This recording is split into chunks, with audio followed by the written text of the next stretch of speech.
ಚಿಕ್ಕಮಗಳೂರು ನಗರದ citizens for social justice ವತಿಯಿಂದ ತುರ್ತು ಪರಿಸ್ಥಿತಿಗೆ 50ನೇ ವರ್ಷಾಚರಣೆ ಹಾಗೂ ಅದರ ವಿರುದ್ಧದ ಹೋರಾಟದ ಕುರಿತು ಭುಗಿಲು ಪುಸ್ತಕದ ಮರು ಬಿಡುಗಡೆ ಕಾರ್ಯಕ್ರಮ ನಿನ್ನೆ ನಡೆಯಿತು. ಸಂಸದ ಕೋಟಾ ಶ್ರೀನಿವಾಸ್ ಪೂಜಾರಿ, ಶಾಸಕ ಚನ್ನಬಸಪ್ಪ, ವಿಧಾನ ಪರಿಷತ್ ಸದಸ್ಯ ಸಿಟಿ ರವಿ ಸೇರಿದಂತೆ ಹಲವರು ಉಪಸ್ಥಿತರಿದ್ದರು.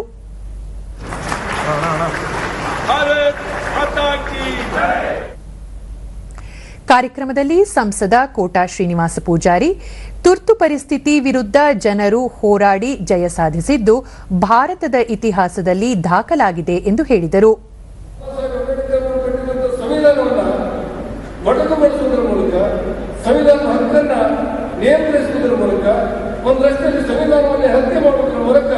ತುರ್ತು ಪರಿಸ್ಥಿತಿಯನ್ನು ಘೋಷಣೆ ಮಾಡಿದ್ದು ಕೇವಲ ಅಧಿಕಾರಕ್ಕೋಸ್ಕರ ಅನ್ನೋದನ್ನ ಯಾರು ಕೂಡ ಮಾಡಲಿಕ್ಕೆ ಸಾಧ್ಯ ಆಗದಷ್ಟು.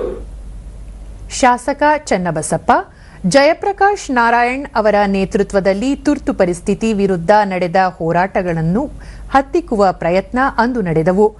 ಜೈಲುಗಳೆಲ್ಲ ಹೋರಾಟಗಾರರಿಂದ ತುಂಬು ಹೋಗಿದ್ದವು ಎಂದು ಬೇಸರ ವ್ಯಕ್ತಪಡಿಸಿದರು.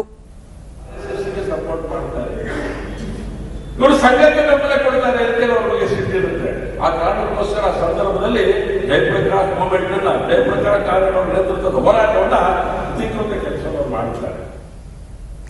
ವಿಧಾನ ಪರಿಷತ್ ಸದಸ್ಯ ಸಿಟಿ ರವಿ, ತುರ್ತು ಪರಿಸ್ಥಿತಿ ಎಂಬುದು ಸಂವಿಧಾನದ ಮೇಲೆ ನಡೆದ ಮಾರಣಾಂತಿಕ ಹಲ್ಲೆ. ದೇಶಕ್ಕಿಂತ ದೊಡ್ಡವರು ಯಾರೂ ಇರಲು ಸಾಧ್ಯವಿಲ್ಲ, ಸಂವಿಧಾನವೇ ಶ್ರೇಷ್ಠ ಎಂದರು.